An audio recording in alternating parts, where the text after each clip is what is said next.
কিছু বললো না, সোজা তের সামনে আসলো, হাঁটু গেড়ে ওর সামনে বসলো। ওরা কি বলেছে তোমাকে? তুমি এখানে কেন এসেছো? তে তখনও ভাই রীতিমতো কাঁপছিল। দোলনার সাথে থাকা লোহার দড়িটা তে শক্ত করে ধরে আছে। জাঙ্কুক বুঝলো মেয়েটা আরো ভয় পাচ্ছে। কাই, তোর এখান থেকে যা, আমি ওকে দেখছি। আরে বস, কথা বলে লাভ নেই তো। মেয়েটা মনে হয় বোবা, কথা বলতে পারে না। নয়তো সালা এতগুলো কথা বললাম, একটার প্রতি উত্তর করলো না। ওকে কি কি না বললাম, তুই বোকামকে জিজ্ঞাসা কর। আমি যেতে বলেছি। মানে? বাংলা কথা কি বুঝিস না? আমি এখান থেকে যেতে বলেছি তোদের। কাই সুগায়ের বোগাম আর কিছু বলতে পারলো না। বোগামের মন খারাপ হলো। একটা কত সুন্দর মেয়েকে পছন্দ হয়েছিল ওর, একদম ওর টাইপের। আবার আম্মুলের মতো দাঁড়িয়ে আছিস কেন? আয় বলছি, তোর জন্য অন্য একটা মেয়ে খুঁজে দেব, অন্তত কথা তো বলতে পারবে। ওদিকে জাঙ্কুক, ঠিক আছো তুমি?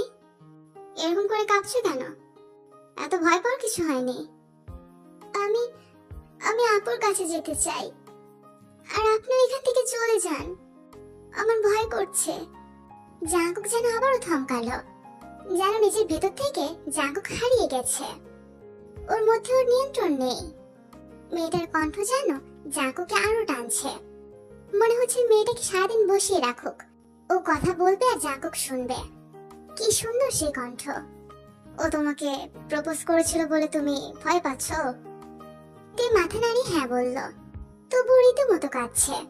জাঙ্কুক কিছু না বলেই তের হাত শক্ত করে ধরলো, কিন্তু তাতে যেন তে আরো বেশি ভয় পেল। আমার হাত ছেড়ে দিন, আমি আপুকে বলবো। কিন্তু ঠিক আছে, যাকে ইচ্ছে তাকে বলবে, আগে কান্না থামাও। কান্না না থামালে হাত ছাড়বো না। কিন্তু না, তে কেঁদেই চললো। জাঙ্কুক বুঝলো মেয়েটা প্রচন্ড ভয় পাচ্ছে। তেজ ওর জীবনে আগে এমন পরিস্থিতিতে কখনো পড়েনি। আচ্ছা ঠিক আছে, আমি হাত ছেড়ে দিয়েছি তো, এখন কেন কাঁদছো? কিছুক্ষণ পর তে শান্ত হলো। জাঙ্কুক এখনো ওভাবেই বসে আছে। তে ওর চশমাটা ঠিক করে নিল। তারপর জাঙ্কুকের দিকে তাকাতে যেন ও আটকে উঠলো।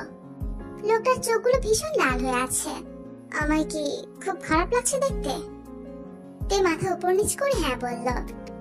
ওর সাথে থাকা ছোট্ট একটা মিরর বের করে জাঙ্কুকের দিকে এগিয়ে দিল। জাঙ্কুক দেখলো ওর চোখগুলো আসলে লাল হয়ে আছে। ও তো ভুলেই গিয়েছিল কাল সারাটা রাত ঘুমায়নি। কিন্তু মেয়েটাকে একা ফেলো যে জাঙ্কুকে যেতে ইচ্ছে করছে না। তোমার নাম কি? তে বলল না। আমি নাম জিজ্ঞাসা করেছি তোমার। আমি আপনাকে চিনি না, আপনাকে কেন আমার নাম বলবো? চেনো না তা ঠিক আছে, পরিচিত হতে কতক্ষণ। আমি জাঙ্কুক, আর তুমি? আমাকে বারবার জিজ্ঞাসা করবেন না, আমার না বলতে খারাপ লাগে, সেজন্য তো বলছি।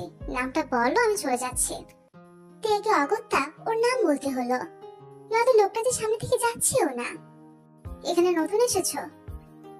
তে আবারও কথা না বলে মাথা নাড়ালো। কোন ক্লাসে পড়ো? আমি কলেজে পড়ি। জাঙ্কুক হাসলো, যেন মেয়েটাকে বেশি ছোট বলে ফেলেছে। ক্লাস 6 এর বাচ্চা মনে হচ্ছে। কলেজে পড়ো? আমি স্কুলে পড়ি না, আমি এসএসসি পাশ করে ফেলেছি। এখানে গার্লস কলেজে আমার অ্যাডমিশনও হয়েছে। জাঙ্কুক বুঝলো মেয়েটা ভালো স্টুডেন্ট, কারণ এখানকার গার্লস কলেজটা প্রচন্ড নাম করা। এদিকে এদের কথা বলতে বলতে ওদিকে পরীক্ষাও শেষ। হঠাৎ করেই পুরো ক্যাম্পাস জমজমাট হয়ে উঠল। আর এই ভিড়ের মধ্যেও তে নিজের বোন জিমিনকে দেখতে পেয়ে ছুটে চলে গেল, আর পেছনে ফেলে আসলো ওর না হওয়া প্রেমিক পুরুষকে। তে যাওয়ার পানে জাঙ্কুক ওর বুকে হাতে তাকিয়ে রইল। ওর 26 বছর বয়সে যেন আবারও কেউ বসন্ত নিয়ে এসেছে। কলেজ থাকতে 4-5টা প্রেম জাঙ্কুকও করেছিল, কিন্তু ভার্সিটিতে ওঠার পর থেকে যেন ওর জীবন থেকে রসকসে চলে গেছে। বাবা আর ভাইয়ের সাথে ব্যবসায় যোগ দিয়েছে। তে কলেজে ভর্তি হওয়ার পর থেকে শুধু 4-5 দিন কলেজ করেছে। জিমিন গিয়ে কথা বলে এসেছে যে তে শুধু এক্সামের সময় এক্সাম দেবে, পড়াশোনাতেও কোনো কমতি থাকবে না। আর তের রেজাল্ট ভালো থাকায় ওরাও হ্যাঁ বলেছে। অবশ্য কলেজে ক্লাস করলেও চলে, না করলেও চলে, কিন্তু তবুও জিমিনকে বলে রেখেছে। তে, ছেলেটাকে? কোন ছেলে? এই যে আমাকে রাত বেরাতে কল দিয়ে ডিস্টার্ব করছে। কি বলছে? শুধু বলছে তে কোথায়, ওর সাথে দেখা করতে চাই। নাম বলেছে? নাম জিজ্ঞাসা করছিস? তার মানে তুই জানিস আমি তোমাকে বলেছিলাম না স্কুলে একটা ছেলে আমাকে খুব পছন্দ করত। পছন্দ বলতে রীতিমতো ডিস্টার্ব করতো। আমি ওকে বলে দিয়েছিলাম যে আমার ওর সাথে কথা বলতে মন চায় না, তবুও বলেছে আমাকে নাকি ও বিয়ে করবে, আমাকে ও ভালোবাসে। ইয়নো তাই না? ওকে দেখে নিচ্ছি, তুই পড়। আর কালকে যেন বলছিলি কোন বিষয়ে সমস্যা হচ্ছে? কেমিস্ট্রিতে আপু, আমি কিছু বুঝতে পারছি না। আচ্ছা ঠিক আছে বাবু, আজ পর, কালকে দেখছি কি করা যায়। জিমিন পরের দিন ক্যাম্পাসে গিয়ে জাঙ্কুকে বারবার করে কল করছে।